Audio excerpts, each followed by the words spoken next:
E aí continuando aqui, né, o nosso estudo sobre volumetria de precipitação, nós vamos começar a falar de curvas, né, de volumétricas de precipitação e depois fazer alguns exercícios para a gente praticar. Então, primeira coisa, curva de precipitação, ela vai servir para que eu saiba quais são as concentrações no ponto de equivalência, e aí no caso do método de Moore, poder calcular a melhor concentração do indicador que eu devo colocar lá no meio. Tá? No caso do método de Volha, saber também qual é a concentração de indicador que vai formar complexo. Verificar se é possível, né, um par teórico de um analito com a solução padrão da argentimetria ser analisado via volumetria de precipitação, entre outras informações. Então, eu coloquei aqui como exemplo uma titulação. Faz de conta que eu tenho lá no meu Euler-Maia 50 ml de uma solução NaCl 0,1 mol por litro e vou usar para titular lá na minha bureta a GNO3 0,1 mol por litro. A gente já conhece o KPS, né, do sal formado. Antes de eu começar a adicionar qualquer coisa de prata, qual a concentração de cloreto lá no meio?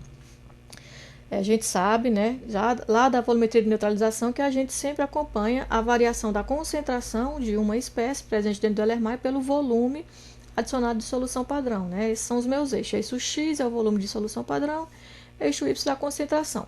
Aqui tanto a gente pode acompanhar a concentração de cloreto quanto a concentração de prata. Tá? Como lá no meu Euler-Maia tem a cloreto, então antes do início eu vou olhar a concentração de cloreto. A concentração de prata lá, na prática, não existe. Virtualmente a gente pode encontrar um número, mas na prática, na realidade, não existe. Tá? Porque eu não comecei ainda a adicionar prata lá, só tenho a minha solução de NaCl, que é um eletrólito forte, portanto se ioniza totalmente. Então, a concentração, ou PCl, né, mesmo raciocínio para pH, menos log da concentração de H+. PCl, menos log da concentração de Cl-.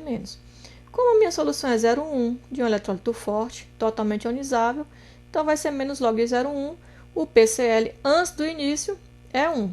Se eu quiser fazer o gráfico, ao invés de ser PCl por volume adicionado, for PAG por volume adicionado, eu vou encontrar o PAG teórico, não é prático, é só virtual, pela expressão do KPS. PKPS é igual a PAG mais PCl, né? A gente lembra lá também, ó, que o produto, quando aplicado no logaritmo, vira soma.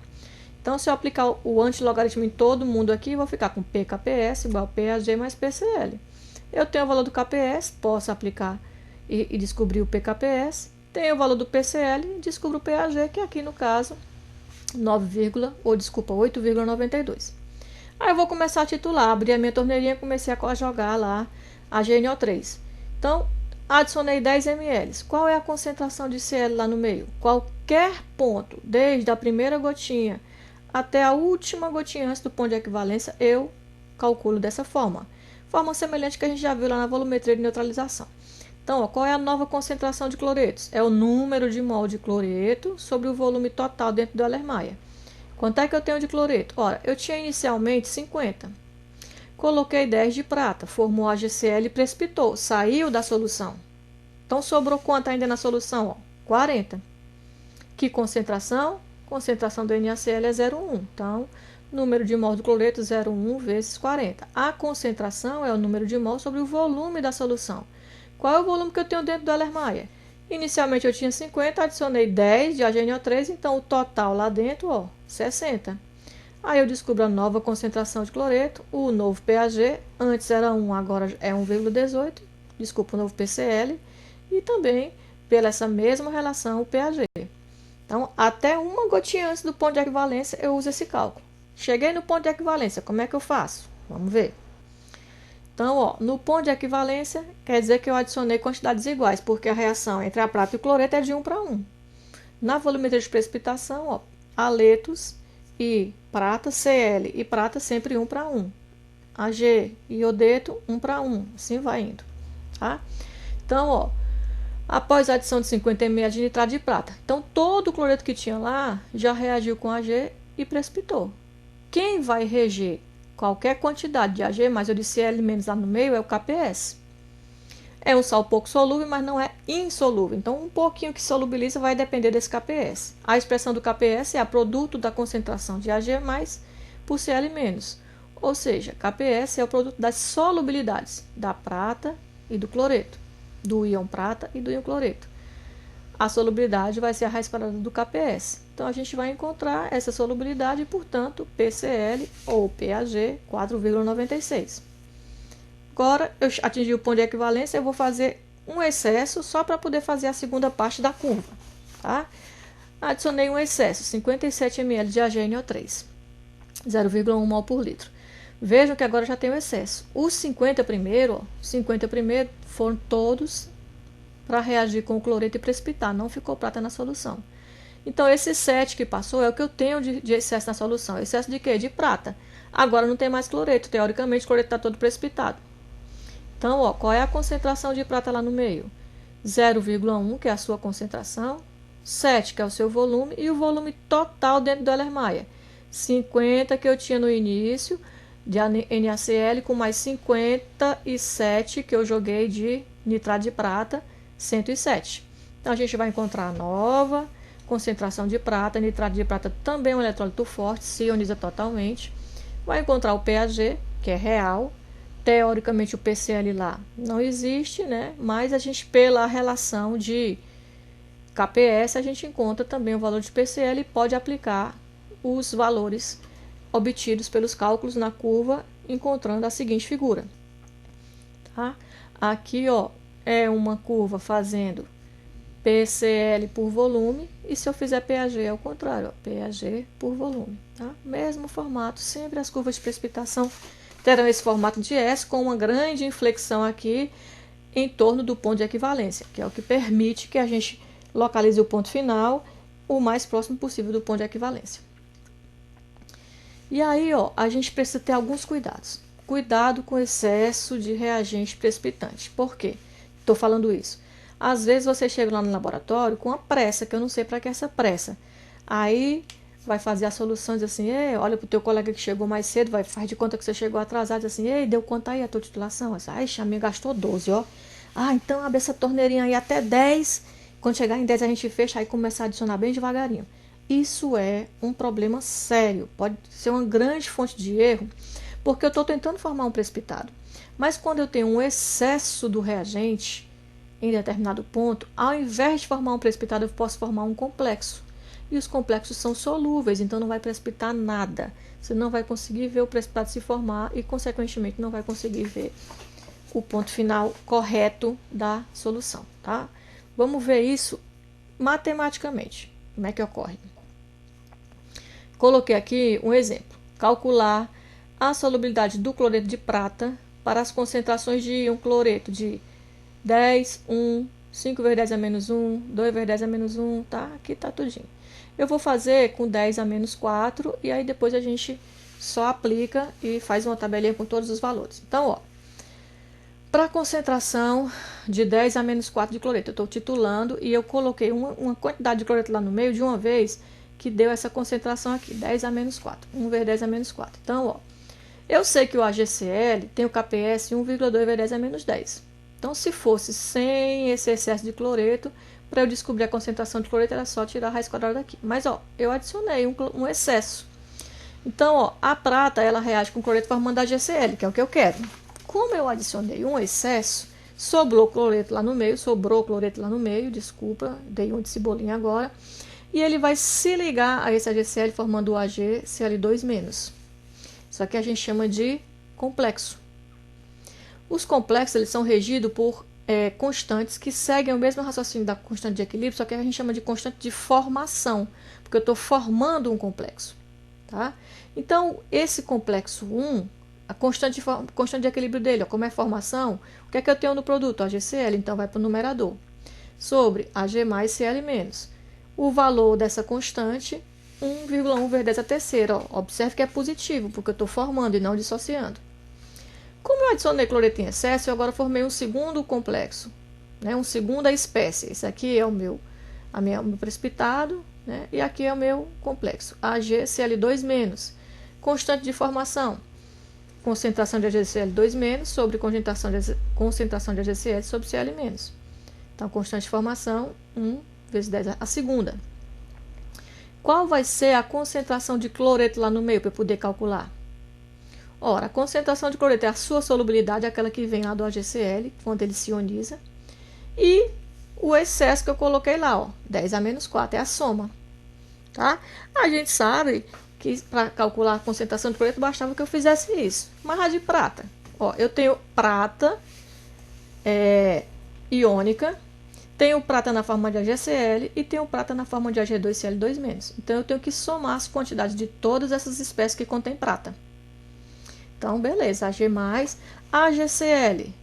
Tá aqui, eu posso tirar o valor de AgCl dessa equação, ó. AgCl, se eu passar esse numerador multiplicando para lá, tá? Então, eu vou ter KF1 vezes Ag+, vezes Cl-, mais AgCl2-. Também posso calcular o valor de AgCl2- em função dessa equação. Se eu passar o denominador multiplicando lá, eu tenho, ó, KF2 vezes AgCl sobre Cl-. Esses valores aqui são conhecidos, né? Basta que eu conheça os outros. Ó, veja que eu já tenho aqui, ó, primeiro membro em função do íon prata, o segundo membro em função do íon prata. Falta eu ajustar esse terceiro membro aqui para deixar em função só dos íons prata e cloreto, que são os que estão lá reagindo. Vamos ver como é que a gente faz isso. Então, ó, cheguei nessa equação, estava lá no outro slide, eu coloquei de novo aqui. Eu vou substituir o valor de AgCl por K constante 1 vezes a constante 2 vezes Ag mais Cl-, porque a gente tinha visto que, ó, a constante, que o AgCl da primeira constante era KF1 vezes Ag mais Cl-. Então, ó, substituir aqui, agora eu tenho todo mundo em função de Ag+. Vou colocar Ag+ em evidência.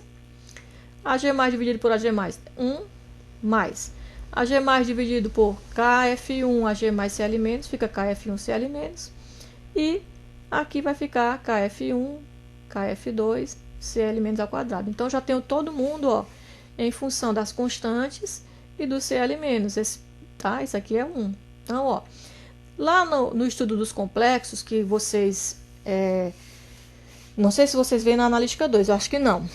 Talvez tivessem que fazer a Quant 2 lá com a pessoa da licenciatura para falar de complexo, tá? As constantes, chamadas constantes condicionais, que vai depender da condição do meio, nesse caso aí é uma condição de excesso de cloreto, são chamadas de beta. Mas aqui a gente nem precisa, né? Só para dizer que o beta 1, a constante 1 é chamada de beta 1, e o produto da constante 1 vezes a constante 2 é beta 2. É só para substituir, mas a gente pode fazer por essa equação mesmo aqui, ó. Porque a gente tem a concentração de cloreto, já que a gente tinha visto que a concentração total de cloreto era o que a solubiliza lá do KPS, mais 10 a menos 4. Só que 10 a menos 4 é muito maior do que o que solubiliza lá no KPS. Então, a gente pode dizer que ela é praticamente, né, só 10 a menos 4 mesmo, porque a concentração de cloreto que solubilizaria pelo KPS, além de ser pequena, como eu estou com excesso de cloreto, eu desloquei o equilíbrio para deixar o AgCl sem solubilizar. Então, é praticamente o que eu coloquei lá em excesso, tá? Aí eu vou substituir aqui, ó. Então, a solubilidade vai ser, ó, no lugar de prata, que eu não tenho, eu coloquei, ó, KPS sobre Cl-, porque KPS é Ag+, Cl-, então Cl- é KPS sobre Ag+, para fazer todo mundo em função de cloreto, ó. Então, eu tenho o valor do KPS, o tanto de cloreto que a gente viu, que é praticamente só o que eu adicionei, só o excesso, porque é muito maior do que o que tem pela ionização do KPS, então é desprezível. Quem multiplica 1 mais o valor aqui, ó, 1,1 vezes 10 a menos 3, vezes 1 vezes 10 a menos 4, que é a concentração de Cl, mais o valor de B2, que a gente viu aqui é K1 vezes K2, né? 1,1 vezes 10 a terceira, vezes 1 vezes 10 a segunda, vezes a concentração de cloreto ao quadrado. Concentração de cloreto 10 a menos 4. E a gente encontra isso aqui, ó, que a solubilidade vai ser 2 vezes 10 a menos 6. Então, a solubilidade do cloreto aí aumentou bastante. Ao invés de diminuir, ao invés de formar um precipitado, a gente foi solubilizar. Vamos ver com os outros valores que a questão pediu. Então, continuando lá, né, aqueles cálculos, eu trouxe para cá aquela equação que a gente pegou por último para encontrar a solubilidade do sal né, do AgCl em função das concentrações de cloreto. Então, aqui tem várias concentrações que foram adicionadas. Se a gente lembrar lá a solubilidade do AgCl em água, né, ó, 1,34 vezes 10 a menos 5. Aqui, ó, uma soluçãozinha bem fraquinha, 10 a menos 5, 0,00001. Solubilidade é praticamente a mesma, não variou muito. Aí eu vou aumentando, ó, passei para 10 a menos 4. Veja que a solubilidade vai diminuindo, ó. Esse número aqui é menor do que esse, então a solubilidade diminuiu. Óbvio, inicialmente, quando eu vou adicionando o cloreto, a prata vai se juntando a esse cloreto e vai formando o precipitado, tá? Então, ó, 10 a menos 7, 10 a menos 7, só que quando chega num determinado momento, o excesso é tão grande que ao invés de formar o precipitado, ó, a solubilidade começa a aumentar. 10 a menos 5, 10 a menos 5, 10 a menos 4. Aqui, olha, já é maior na presença de uma solução 10 mol por litro de cloreto do que em água. É mais solúvel mesmo na presença de cloreto do que em água. Por quê? Porque ao invés de formar o precipitado, formou um complexo solúvel. Então a gente tem que ter muito cuidado com essa adição rápida de reagente que vai fazer um excesso de cloreto num ponto só da solução que está sendo adicionado, e ao invés de precipitar, a gente pode estar formando um complexo solúvel e não vamos conseguir identificar de maneira adequada o ponto final da nossa titulação. Então, para a gente exercitar aqui, ó, coloquei alguns exercícios. A gente vai começar por um que trata do método de Mohr. Faz de conta que você está trabalhando numa indústria farmacêutica que produz soro fisiológico. É uma solução de NaCl. Vocês receberam uma matéria-prima, né, de um determinado fornecedor, e vocês querem calcular a pureza dessa matéria-prima para poder calcular quanto que vocês vão usar dela para produzir a solução de soro fisiológico. Então, ó, o que é que você fez? Pesou 252 miligramas de uma amostra de NaCl, titulou com nitrato de prata 0,125 mol por litro e gastou 22,4. Só que como é método de Mohr, o indicador é cromato de potássio, a gente sabe que o ponto final ele só é detectado depois do ponto de equivalência. Então eu preciso fazer o ensaio em branco para descobrir exatamente quanto que passou. E aí eu diminuo para poder saber o volume no ponto de equivalência. Ele me disse aqui que o volume do ensaio em branco foi 0,2 ml. Então, ó, o volume de prata para reagir à amostra, titular com a amostra, foi o volume que eu utilizei para a primeira titulação, onde eu tenho a amostra e o indicador, menos o volume que eu utilizei para titular só o indicador. 22,4 foi o total, menos 0,2 foi o ensaio em branco. Então, o volume de prata para reagir só com a minha amostra, 22,2 ml. Ponto de equivalência, a gente sabe, número de mols da solução padrão é equivalente ao número de mols da solução amostra. Como a reação é de 1 para 1, N é igual a M. Posso encontrar o número de mols de prata multiplicando o volume que eu usei na titulação vezes a sua concentração. Usei 22,5, concentração 0,125 foi me dada aqui no enunciado. Então, achei 2,78 milimols. Por que milimols? Porque eu estou usando o volume em ml. Tá? E também, como a minha amostra é em miligrama, para não ficar transformando de ml para litro, para depois achar em grama e voltar para miligrama, então já trabalho em milimol. Então, o número de mols de NaCl na minha amostra, 2,78. Para calcular a massa, né, já que eu quero saber porcentagem em relação à amostra que eu pesei, então eu tenho que saber essa quantidade em massa. Eu tenho aqui em milimol. 1 milimol de NaCl pesa 58,5. 2,78 vão pesar 162,34 miligramas, tá? Que a gente tem aí de NaCl na sua amostra. Para calcular a percentagem, a amostra todinha que eu pesei inicialmente, ela é 100%. O tanto que tem de NaCl dentro dela é Z. Então, a minha porcentagem é 64,41%. Essa é a pureza, não é lá essas coisas todas, essa matéria-prima que você recebeu, não, viu? Procurar um fornecedor melhor, ok? Agora, sobre o método de Voller, tá? Então, aqui diz assim, determinou-se o teor de cloreto numa solução salina pelo método de Voller. Uma alíquota de 10 ml da amostra foi tratada com 15 ml da solução padrão de AgNO3, 0,182 mol por litro. Veja que foi tratada, não foi titulada. Eu tinha 10, já joguei logo 15. Tá? Então, esse Ag Reagiu com o Cl que tem aqui, como tem mais Ag do que Cl, deve ter sobrado Ag. Tá aqui, ó, o excesso de prata foi titulado com KSCN 0,101 mol por litro, sendo necessário 2,38 ml para atingir o ponto de equivalência. Então, ó, o excesso eu titulei com KSCN e gastei 2,38 ml para atingir o ponto de equivalência. Aí ele quer que a gente calcule a concentração de cloreto na solução em gramas por litro. Então, vamos lá. O total, o excesso, né, o que sobrou de prata lá, né, porque a primeira parte desses 15 ml reagiu com a amostra e sobrou um bocadinho que reagiu com KSCN. Então, esse excesso que reagiu com KSCN, a reação é de 1 para 1, o número de mol de prata em excesso é o número de mols de tiocianato adicionado. Número de mol a gente encontra multiplicando volume por concentração. Volume que eu utilizei de tiocianato para titular esse excesso, 2,38 ml. Concentração do tiocianato, 0,101. Então, ó, quantidade de prata em excesso, 0,2404 milimol. Estou usando em ml.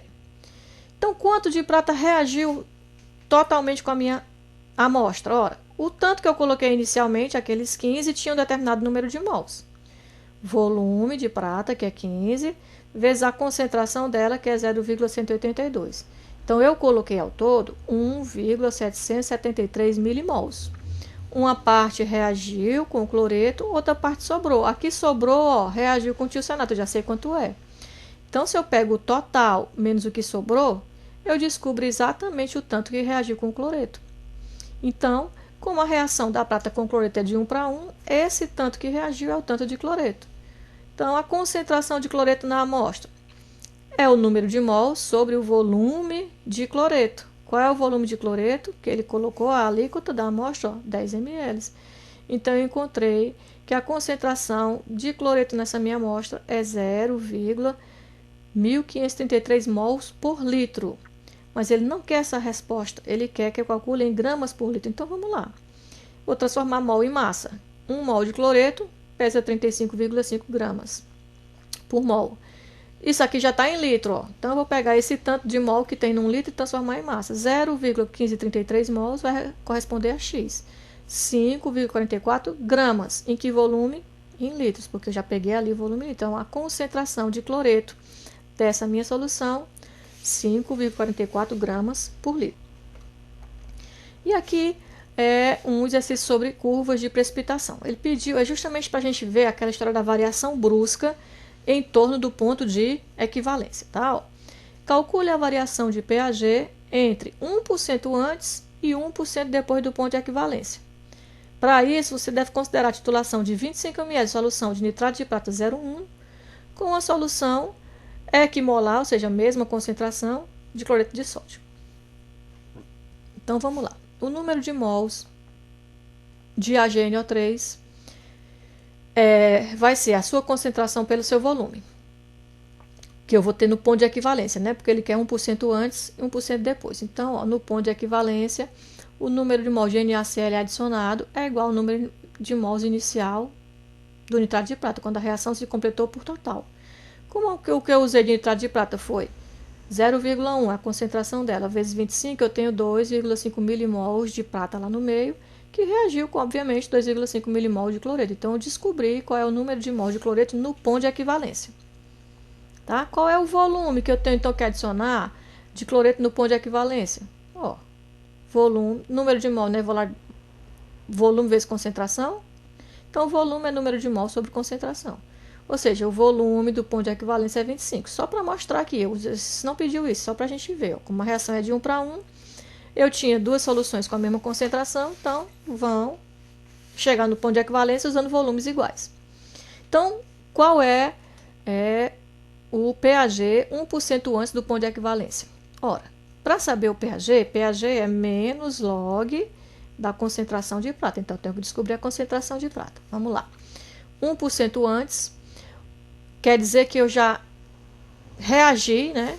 99% da prata, só sobrou 1% de prata lá sem reagir ainda. É 1% antes do ponto. Então, o número de mols de Ag vai ser 1% do que eu tinha no total. 1% de 2,5 é 0,02.500 milimol. O volume. 25 ml da prata, mais 99% de 25 ml de cloreto. Por que esses 99%? Porque eu tinha prata no Erlenmeyer e fui adicionando cloreto. Como só está faltando 1% para atingir o ponto de equivalência, quer dizer que eu já adicionei 99% de cloreto. Como os volumes de cloreto no ponto de equivalência era 25, então 99% de 25. Então o volume total que eu vou ter lá dentro do Erlenmeyer é o que eu tinha todo de prata, né, porque ele está lá, e mais o que eu adicionei de cloreto. Como está faltando só 1% para atingir o ponto de equivalência, é 99 vezes 25, 99%. O volume total dentro do Erlenmeyer, 49,75. Então, a concentração de prata vai ser o número de mols que eu ainda tenho de prata lá no meio, que a gente já calculou, é aquele 1%zinho, sobre o volume total. E encontro a concentração de prata e encontro o pH 3,30. Então, 1% antes do ponto de equivalência, o pH era 3,30. 1% depois, o mesmo raciocínio, só que agora ó, a gente tem excesso de NaCl. O excesso equivale exatamente àquele 1%. 1% antes, 1% depois. Então, ó, o excesso equivale a 0,02500 milimol. E o volume? O volume agora, ó, eu tenho os 25 que eu tinha colocado antes de prata, mais 25 que a gente colocou de cloreto, mais 1% de 25. Então, somando 50,25. É 1%. Eu passei do ponto de equivalência. Botei os 25 de prata, que eu já tinha, que a solução me deu. Coloquei os 25 de NaCl, que eu vi que é no ponto de equivalência, mais 1% desse 25, porque eu estou 1% depois. Então, eu encontrei a concentração de cloreto e o volume de cloreto, o volume total no Erlenmeyer, e encontro a concentração de cloreto. Pelo KPS, eu encontro o PCl e o pH. E aí, ó, vou achar que o pH é 6,44. Veja que só 1% antes e 1% depois, o salto ó, foi de mais de 3 unidades de pH. Lembrando que P é uma função logarítmica, então é base 10, 3 unidades quer dizer 30 vezes a diferença entre outros, tá? Então há realmente um salto brusco ali nas imediações do ponto de equivalência, que é o que possibilita a gente construir aquela curva com aquela inferência assim bem no meio.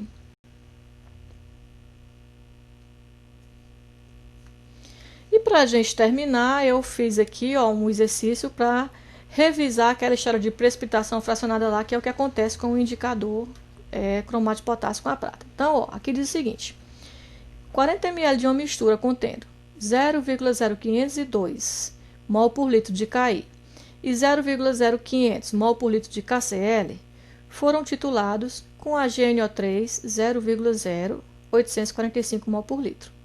Ele pede que calcule a concentração de prata no ponto de equivalência, correspondente à titulação do iodeto em separado, e B, demonstre que a concentração de prata calculada nesse item A ocorre precipitação de cloreto. Né? Demonstre que para a concentração de prata calculada no item A, não ocorre precipitação, desculpa, ocorre a precipitação de cloreto. Tá?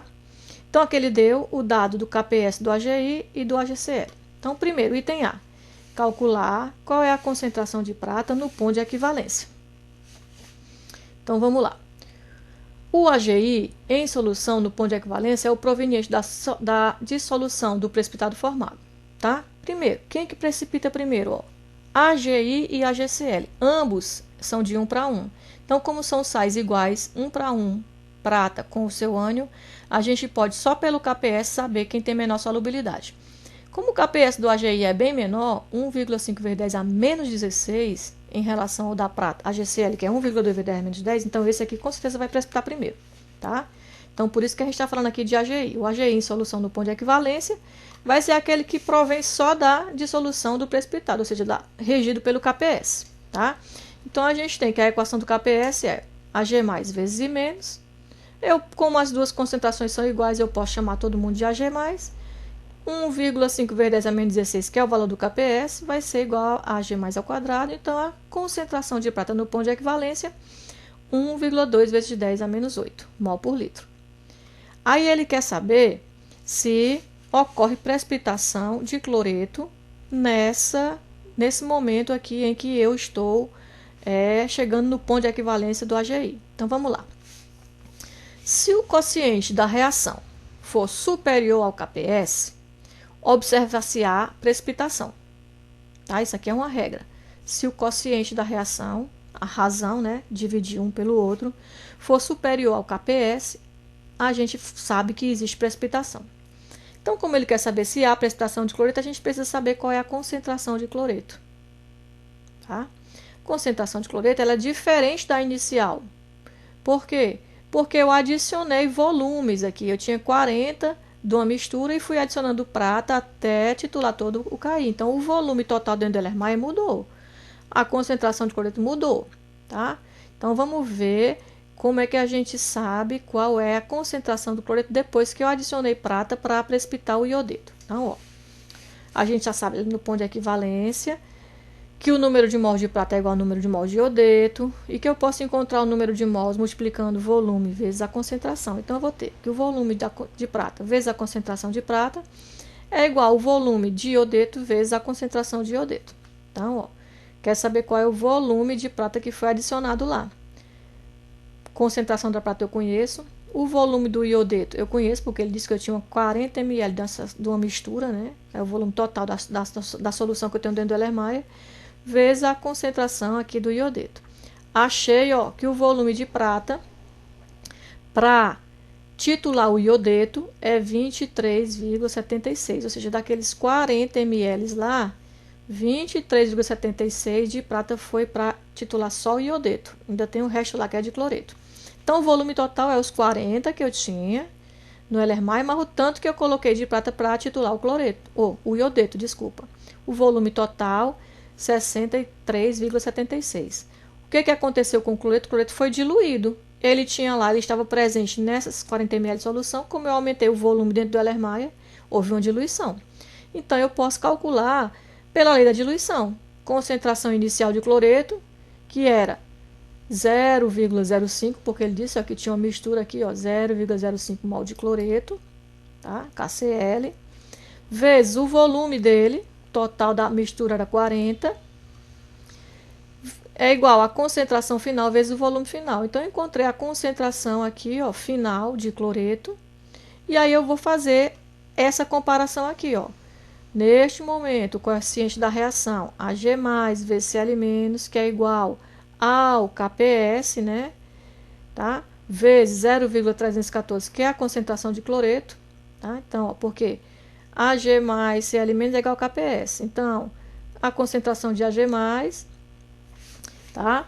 Aliás, eu tenho a concentração de cloreto no meio que eu calculei é essa, então, KPS, concentração de prata, desculpa, não é KPS, tá? Desculpa, vamos recomeçar. Nesse momento, o quociente da reação será multiplicar prata vezes concentração de cloreto. Concentração de prata lá no meio, a gente já tinha calculado, ó, concentração de prata, 1,28 vezes 10⁻⁸, que é a prata que está lá, que foi adicionada para precipitar o iodeto. E a concentração de cloreto que ainda resta no meio, 0,0314. Se eu multiplicar, eu vou ter 3,76 vezes 10⁻⁻10. Esse valor dessa concentração é maior do que o KPS do AgCl, que é 1,2 vezes 10⁻⁻3. Então, aqui ocorre a precipitação de cloreto. O que é que a gente conclui disso? Que nessas concentrações, aqui, ó, essa mistura com concentrações tão próximas de iodeto e de cloreto, não permitem que eu consiga fazer adequadamente a precipitação dos dois em separados. Porque para eu chegar no ponto de equivalência do iodeto, eu atinjo uma concentração tal de prata que já começa a precipitar o cloreto. Então, eu não consegui precipitar todo o iodeto antes de começar a precipitar o cloreto.